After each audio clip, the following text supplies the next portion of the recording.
ආයුබෝවන් මම මීට පෙර මගේ වීඩියෝ එක කතා කරා වැලියු ඉන්වෙස්ටිං කියන ෆිලොසොෆි ගැන. ඒකේ මම කතා කරා වැලියු ඉන් ස්ටොක්ස් versus growth stocks ඒවා කොහොමද වෙනස් වෙන්නේ සහ එක එක characteristics ගැන. මම අද මේ වීඩියෝ එකෙන් කතා කරන්න බලාපොරොත්තු වෙන්නේ වැලියු ස්ටොක්ස් ගැන තව දුරටත් ඉස්සරහට ටිකක් කතා කරන්න බලාපොරොත්තු වෙනවා මූලික වශයෙන්. ඊට පස්සේ මම කතා කරන්න බලාපොරොත්තු වෙනවා ස්ටොක් සයිකල් එක ගැන චුට්ටක්. ඊට අමතරව මම කතා කරනවා වැලියු ස්ටොක්ස් අපි කතා කරන මේ ෆීචර්ස් අනුව CSE එකේ තියෙන මොන වගේද ස්ටොක්ස් ෂෙයාර්ස් තියෙන්නේ අපිට වැලියු ස්ටොක්ස් විදියට අයිඩෙන්ටිෆයි කරගන්න පුළුවන් කියලා. වැලියු ස්ටොක්ස් characteristics අපි බැලුවොත් a share perceived to be trading at a lower price relative to its fundamentals. Fundamental value එකට වඩා දැන් ට්‍රේඩ් වෙන ප්‍රයිස් එක රිලටිව්ලි අඩුයි වැලියු ස්ටොක්ස් වල. ඒක PE රේෂියෝ එක අනුව වෙන්න පුළුවන්, අඩු PE රේෂියෝ එකක් වෙන්න පුළුවන්, price to book value ratio එක අඩු වෙන්න පුළුවන්. එතකොට more than market dividend yield එක වෙන්න පුළුවන්. Value investors see the company as unfavorable in the current marketplace. හරි value investors ගත්තාම ඒගොල්ලෝ identify කරගන්නවා මේ value stocks කියන ඒවා දැන් මාකට් ප්ලේස් එකේ අන්ෆේවරබල්. ඒ කියන්නේ පාටිසිපන්ට් ලගේ ඉන්වෙස්ටර්ස් ලගේ ඇටෙන්ෂන් එක නැහැ. ඇටෙන්ෂන් එක දිය වෙලා ගිය ගතියක් තියෙනවා. ඒක අයිඩෙන්ටිෆයි කරගන්න value ඉන්වෙස්ටර්ස්ලා. Value investors try to capitalize on inefficiencies in the market.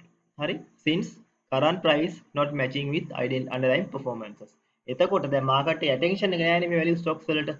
එතකොට වැලියු ඉන්වෙස්ටර්ස් අන්න ඒ වෙලාවේ ස්ටොක් ප්‍රයිස් එක ඩ්‍රොප් වෙලා ලිතාජික් ලෙවල් එකේ තියෙන්නේ ඒ වෙලාවේ අයිඩෙන්ටිෆයි කරගන්නවා දැන් මාකට් රියැක්ෂන් එක මේ කම්පැනි එකේ මේ ස්ටොක් එකේ ෆියුචර් පර්ෆෝමන්ස් වලට ගැලපෙන්නේ නැහැ ඒක රිෆ්ලෙක්ට් වෙන්නේ නැහැ එතකොට අන්ඩර් වැලියු සිනාරියෝ එකක් තියෙනවා කියලා වැලියු ඉන්වෙස්ටර්ස්ලා අයිඩෙන්ටිෆයි කරගන්නවා negative publicity or fear on unsatisfactory earnings reports cause investors to negatively view the company's long term prospects company කොච්චර හොඳ වුණත් දැනට තියෙන මොකක් හරි ඉන්ඩස්ට්‍රි එකට අදාළ රිස්ක් එකක් හරි එහෙම නැත්නම් unsatisfactory earnings less than expected earnings වෙන්න පුළුවන් නැත්නම් ගිය අවුරුද්දට සාපේක්ෂව මේ අවුරුද්දේ earnings drop වෙන්න පුළුවන් අන්න ඒ වගේ හේතු නිසා සහ fear එක නිසා සහ ඒ කම්පැනි ඔපරේට් වෙන ඉන්ඩස්ට්‍රි එකට තියෙන නෙගටිව් perception එක නිසා ඉන්වෙස්ටර්ස් නෙගටිව්ලි බලනවා මෙන්න මේ ස්ටොක්ස් දිහා ඒගොල්ලෝ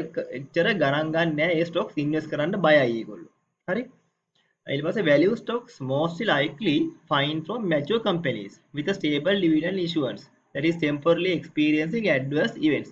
ගොඩක් value stocks mature companies තියෙන්නේ ඒගොල්ලෝ හොඳට cash flow develop කරපු company grow වෙච්ච companies හොඳ market share එකක් තියෙන හොඳ stabilize වෙච්ච companies. නමුත් ඒවල දැන් මොකක් හරි temporary setback එකක් නිසා මේ වෙලාවේ profitability levels down වෙලා තියෙන්නේ year on year වෙන්න පුළුවන් පහුගිය අවුරුද්දේ හෝ පහුගිය අවුරුදු දෙකේ වගේ වෙන්න පුළුවන්. Riskier than growth stocks due to the negative attitude of the market the stock මේක පොඩ්ඩක් risky value මොකද අපි ගත්තත් සමහර වෙලාවට immediately මේක move වෙන්නේ නැහැ මොකද investors mindset එක negative මේ stock එකට market එක react කරන්නේ නැහැ market attention එක මේ stock එකට නැහැ හින්දා ඒ value stocks කියන අපි මේ කතා කරන category එක move වෙන්නේ නැති වෙන්න පුළුවන් අපි දැන් ගත්තට immediately නමුත් growth stocks ගත්තාම ඒවල earnings grow වෙනවා පේනවා future එක හොඳයි future එකේ ලොකු business කරනවා කියලා පේනවා එතකොට attention එක crowd එකේ market crowd එකේ attention එක වැඩි ඒ නිසා ඒවට වඩා value stocks move වෙන ගතිය අඩුයි ඒ නිසා risk එකක් තියෙනවා likely to have a higher long term return than a growth stock ඒ නිසා දැන් කවුරුත් ගන්න නැහැනේ දැන් මේක කාලේ ගන්න නැති නිසා ස්ටැග්නේට් වෙලා තියෙන්නේ නමුත් මේක රන් වෙන්න පටන් ගත්තාම long term එකේදී ඉන්වෙස්ටර්ස් අයිඩෙන්ටිෆයි කරගත්තා මේ ස්ටොක් එකේ තියෙන වැලියු එක ඔය ස්ටොක් එක හැම වෙලාවෙම මේ කම්පැනි එක මේ තත්ත්වයේ තියෙන්නේ නැහැ ටෙම්පරරි සෙට්බැක් එකක් දැන් තියෙන්නේ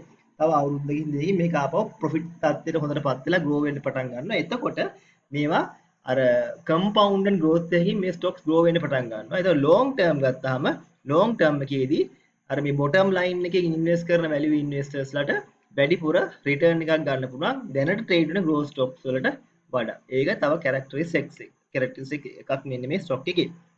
ඊට පස්සේ take some time to emerge from undervalued position. අපි undervalued position එකේ උඩට ඇවිල්ලා මේ හරි වැලියු එකකට එන්න කාලයක් යනවා. මොකද දැනට ඇටෙන්ෂන් එකක් නෑ මාකට් එකේ. නිකන් පල්වෙලි ගතියක් මේ ෂෙයා එකේ හරි මේ ස්ටොක්ස් වල හරි තියෙනවා මේ වැලියු ස්ටොක්ස් තියෙන ඒවා. ඒ වගේම රිස්ක් එකක් තියෙනවා. අපි හිතනවට වඩා කාලයක් මේ ස්ටොක් එකෙන් අපිට ලාභයක් ගන්න ඉන්න පුළුවන්. අපි හිතන්න පුළුවන් සමහර වෙලාවට අපි අවුරුද්දක් විතර ඉන්වෙස්ට් කරලා හිටියොත් මේකෙන් හොඳ රිටර්න් එකක් ගන්න පුළුවන් ස්ටොක් එක මූව් වෙයි කියලා.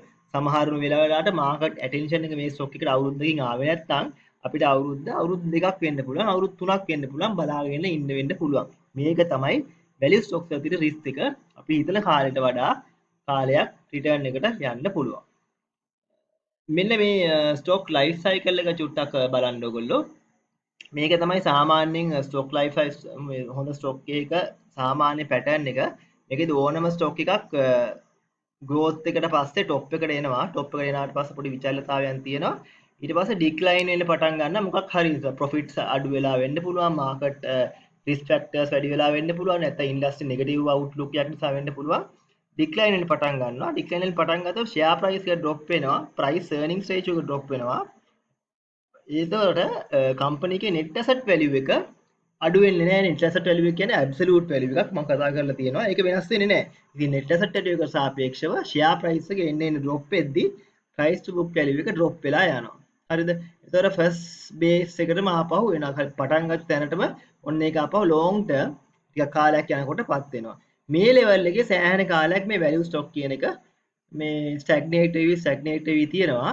ඊට පස්සේ මෙන්න මේ level එකේ තමයි value investors long term investors positions ගන්න positions කරගෙන අර ඉන්ඩස්ට්‍රි එකේ තිබිච්ච නෙගටිව් අවුට්ලුක් එක පොසිටිව් තත්ත්වයටපත් වෙලා කම්පැනි එක ෆේස් කරපු short term setbacks කම්පැනි එක හදාගෙන රිකවර් කරගෙන ඔන්න කම්පැනි එක ආපහු earnings grow කරන්න පටන් ගත්තී ඔන්න ආපහු එනවා recovering dogs තත්ත්වයට මෙතන මේ momentum loser තත්ත්වයේ මිදිලා recovery dogs තත්ත්වයටපත් වෙලා ඔන්න කම්පැනි එක ආයේ early stage momentum win තත්ත්වයට මෙන්න මේ තත්ත්වයට phase එකට යනවා.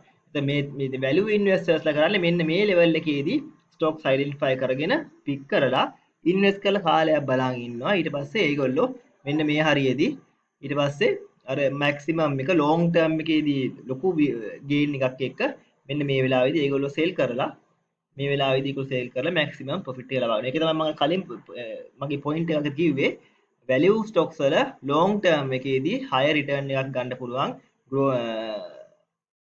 අනිත් normal growth stocks වලට වඩා. මේක තමයි value investment කියන එකේ art එක සහ value investment කියන එකේ nature එක. මේන්න මේක මම කතා කරා දැන් stock life cycle එක. අපි දැන් පොඩ්ඩක් බලමු CSC එකේ මෙන්න මේ කතා කරපු features වලට අදාළව තියෙන stocks මොන වගේද තියෙන්නේ කියලා. මම මුලින්ම කතා කරන්න කැමති අපේ බැංකින් සෙට් එක. මොකද මට දිගටම පේනවා මම කාලයක් තිස්සේම අයිඩෙන්ටිෆයි කරන් ඉන්න සෙට් එකක් බැංකින් සෙට් එක දැන්ට ලැගාඩ් වෙලා තියෙන්නේ. පහුගිය අවුරුද්දක දෙකක වගේ කාලයක් ඉඳලා දිගටම අපිට පේනවා earnings down වෙලා තියෙනවා. එතකොට demand එක අඩු වෙලා තියෙනවා. foreign shareholders ලා sell කරලා exit වෙනවා. මේ ඔක්කොම තියෙනවා. ඊට පස්සේ මාකට් එකේ තියෙන negative outlook එකත් එක්කලා basically company එක මේ country එකේ තියෙන financial සිටුේෂන් එක වීක්නස් වෙන තත්ත්වයක් එක්ක ෆයිනෑන්ෂල් ඉන්ස්ටිටියුෂන්ස් වලට විශේෂයෙන්ම බැංක්ස් තමයි පළවෙනිම හිට් එක එන්නේ. ඉතින් ඒක තමයි දැනට මේ වෙලාවේ බැංක් සෙක්ටර් එකේ තියෙන අන්ඩර් පර්ෆෝම් වෙලා අර නෙගටිව් අවුට්ලුක් තත්ත්වයට වැටලා තියෙන ප්‍රධානම සෙක්ටර් එකක් තමයි මෙන්න මේ බැංකින් කියන සෙක්ටර් එක. ඉතින් මේකේ මේ HNB කොමර්ෂල් බැංක් සම්පත් සෙලන් බැංක් කියන මේ ස්ටොක්ස් හතරම කම්පනීස් හතරම දැනට ඉන්නේ ස්ට්‍රෙස් තත්ත්වයක but temporarily මේකේ තව අවුරුද්දකින් දෙකකින් රිකවර් වෙන්න පුළුවන් අනිවාර්යයෙන්. මොකද කම්පැනි රට හැම වෙලාවෙම මේ තත්ත්වයෙන් තියෙන්නේ නැහැ. මේක ඉතින් රිකවර් වෙලා ඉස්සරහට එනවා. ඉතින් ඒ නිසා මෙන්න මේ හතරෙන් විශේෂයෙන් මම කතා කරන්න හිතුවා මේ HNB ගැන ටිකක් වැඩිපුර. මම මේ ගැන වීඩියෝ එකකුත් කරලා තියෙනවා HNB ගැන. HNB ගත්තොත් ඒක year on year 2020 වල earnings 11කින් drop වෙලා තියෙනවා. නමුත් price to book value එක 0.4 තියෙන්නේ. P ratio එකත් මේලා අද ට්‍රේඩින් විද ප්‍රයිස් එකට අනුව 4.9x වලට drop වෙලා තියෙනවා. එතකොට low price earnings market එකට වඩා ගොඩක් අඩුයි. price to book value එක 0.4 ඉතාමත්ම අඩුයි. ඊට අමතරව මේගොල්ලන්ගේ dividend yield එක මේ අද price එකට 6.5ක් විතර තියෙනවා. ඉතින් අර value stock එකේ තිබිච්ච parameter සේරම මෙන්න මේකේ තියෙනවා. distress වෙලා තියෙන year on year earnings drop වෙලා තියෙන එක. මෙන්න මේක ප්‍රධාන වශයෙන් මම identify කරගන්න value stock එකක් market එකේ තියෙන මේ characteristics සේරම කොමර්ෂල් බැංක්, සම්පත් බැංක්, සෙලාන් බැංක් කියන ස්ටොක්ස් හතරෙම තියෙනවා. එතකොට මේකට අදාළව දැන් මේ මේන් කොමර්ෂල් බැංක් වලට ඉම්පැක්ට් එක එනකොට මේකට අදාළව මේ සෙක්ටර් එකත් එක්ක ආශ්‍රිතව තියෙන අනිත් සෙක්ටර්ස් ඩෙවලොප්මන්ට් බැංක්ස් වෙන්න පුළුවන්, ෆයිනෑන්ස් කම්පැනිස් වෙන්න පුළුවන්, ඒවටත් මේ ඉෆෙක්ට් එක පොඩ්ඩක් ට්‍රිකල් ඩවුන් වෙනවා. ඒ හින්දා මම ගන්නවා කතා කරන්න මේ DSCC ගැන. DSCC එක ගත්තොත් එimhe ඒගොල්ලන්ගේ 24% earnings growth එකක් තිබුණාට ඒගොල්ලන්ගේ තියෙන price book value එක 0.4, PE එක 6.6 very low. සහ ඩිවිඩන්ඩ් එක 105ක් ලෙවල් එක තියෙනවා. ඉතින් මේ වගේ ඇට්‍රැක්ටිව් වැලියුේෂන් තිබ්බට ෂෙයා එක අන්ඩර් පර්ෆෝම් වෙලා තියෙනවා. හේතුව අර ඕවරෝල් ෆයිනෑන්ෂල් ඉන්ඩස්ට්‍රි එකේ තියෙන නෙගටිව් සෙන්ටිමන්ට් එක. NDB ගැනත් මම පොඩ්ඩක් කතා කරන්න ඕන. NDB එකත් මම බැලුවා. NDB එකේ ලොකු growth එකක් පෙන්වන්න තියුනේ නැහැ. නමුත් year on year 7% growth එකක් earnings වල තියෙනවා. එහෙම පෙන්නලත් ඒගොල්ලන්ගේ price to book value එක 0.4. P ratio එක 3.7. very low level එකක් තියෙන compared to the market. dividend එකත් 8ක් විතර වගේ තියෙනවා dividend yield එක. ඉතින් මේ attractive valuations තියෙන්නේ අර value stocks වල තියෙන ඔක්කොම characteristics මෙන්න මේ stocks වල පේන්න තියෙනවා. එක්ක company එකේ distress එකක්, temporary earnings setback එකක්, එහෙම නැත්නම් industry එකේ තියෙන risk එක, negative outlook එක මේ company ගේ performance වලට over shadow වෙලා තියෙනවා. ඊළඟට මම කතා කරනවා central finance ගැන. central finance වල book value එක 0.4, P ratio එක 4.4. CDB Citizen Development එකෙත් price to book value එක 0.6 තියෙන්නේ, PE එක ආයේ 3.8. earnings growth එක පෙන්නලා තියෙනවා. නමුත් මේ valuations very low මට්ටමේ තියෙන්නේ. Alliance Finance ගත්තොත් Alliance Finance වල 61% year on year earnings growth එකක් අපිට පෙන්නනවා. නමුත් ඒගොල්ලන්ගේ PE එක 3.3 ඉතාමත්ම අඩු ගානකට තියෙන්නේ. සහ price to book value 0.3 ඉතාමත්ම low level එකකට, attractive level එකකට තියෙන්නේ Alliance Finance. Guardian Investment Trust මම වීඩියෝ එකකුත් මේ ගැන කරලා තියෙනවා. ඒගොල්ලන්ගේ price to book value 0.6 දැනට තියෙන්නේ. PE එක 3යි. මේගොල්ලන්ගේ earnings වලට සාපේක්ෂව. මේ තව සෙක්ටර් එක. ඊට පස්සේ මම කතා කරනවා ටික ෆයිනෑන්ස් සහ ඉන්වෙස්ට්මන්ට් පැත්තෙන් පොඩ්ඩක් බාහිරව ගියාම මට තව හොයා ගන්න ලැබුණ සමහර ස්ටොක්ස් කම්පනීස් ටිකක්, විශේෂයෙන්ම මේ ග්‍රේන් එලිවේටර්ස් ලගේ 105ක වගේ growth එකක් තමයි දැන් පෙන්නලා තියෙන. tax issues පොඩ්ඩක් තියෙනවා මේ provisions දාලා, ඒකත් එක්කලා 105ක year on year growth එකක් පෙන්නන්නේ earnings. නමුත් ඒගොල්ලන්ගේ price to book value 0.9, PE ratio එක 7.5, dividend yield එක තියෙනවා 11ක් විතර. very attractive level එකකට තියෙන්නේ. නමුත් attention දැන් loss වෙලා තියෙන්නේ මේ stocks වලට. LMF ගත්තොත් එහෙම හොඳට perform කරලා තියෙනවා. නමුත් අර attention loss වෙලා තියෙන ඉඳ ඒගොල්ලන්ගේ price to book value එක 0.5 level එකේ තියෙන්නේ. price earnings එක 6 මට්ටමේ තියෙන්නේ market එකට වඩා discount. මීට අමතරව plantation sectors උත් තියෙනවා. K Gold plantation ගත්තොත් එහෙම 0.6 price to book value එක, PE ratio එක 4.4. ඉතින් අර overall market එකේ තියෙන negative sentiment එකත් එක්කලා මේගොල්ලන්ගේ earnings කොච්චර හොඳ growth එකක් තිබ්බත් ආපහු low valuations වලට වැටිලා තියෙනවා මේගොල්ලන්ගේ. ඊට පස්සේ තලව කැලේ plantations again හොඳ dividend yield එකක් තියෙන company එකක්, 9ක විතර dividend yield එකක් තියෙනවා දැන් තියෙන prices වලට. නමුත් price to book value එක 0.6 තියෙන්නේ, PE ratio එක 2ක් විතර වගේ ඊටම අඩු level එකකට තියෙන්නේ. ඉතින් මේ වගේ stocks ගණනාවක්, shares ගණනාවක් ඔයගලන්ට හොයාගන්න පුළුවන්.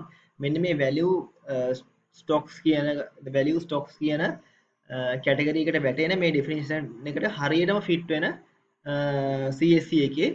ඉතින් ඕගොල්ලොත් බලන්න මෙන්න මේ ක්‍රයිටීරියාස් ඇප්ලයි කරලා මීට අමතරව තවත් ෂෙයාර්ස් ඔයගොල්ලන්ට හොයාගන්න පුළුවන්. අනිවාර්යයෙන්ම ගොඩක් තියෙනවා. ඉතින් ඕගොල්ලෝ දන්නවා නම් අන්න ඒ විදිහට කමෙන්ට් එකක් දාන්න. මෙන්න මේ ෂෙයාර්ස් හොඳයි, මේවා මං හිතන විදිහට value stocks හේතුවක් දාන්න, earnings drop වෙලා එහෙම නැත්නම් low price to book value. තව price to book value ගැන මම කරපු වීඩියෝ එකකුත් තියෙනවා. මම ඒක අර shares 152ක විතර price to book value මම calculate කරලා මගේ channel එකේ SA liquidity guide blog එකේ දාලා තියෙනවා. ආයෙ ඕනනම් ගිහින් බලන්න. ඒක තාම තියෙනවා.